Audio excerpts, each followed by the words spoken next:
Recipe গুঁড়া মাছের, ভালো করে দেখবেন। মরিচের গুঁড়া, লবণ, কয়টা কাঁচামরিচ, তেল। আমি মশলাটা ভালোভাবে মাইখে নিতে আছি। এবার মাছগুলো দিয়ে দেবো, মলেন্দা মাছ। এবার বেশি আলুগুলো আর টমেটোগুলা মাছের উপরে দিয়ে দেবো। বেশি বেশি শেয়ার করে দিবেন, মজাদার একটা খাবার। বিলেতি ধনিয়া পাতা দিয়ে দেবো, অল্প পানি, জিভে পানি এসে চুলায় গেছে বসাই দেবো। দেখার পরেই।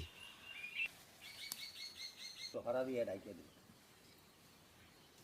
রান্না করা শেষ। দেখি কি অবস্থা। হুম। অল্প জালেই সেদ্ধ হয়ে যাবে, জাল বেশি দিলে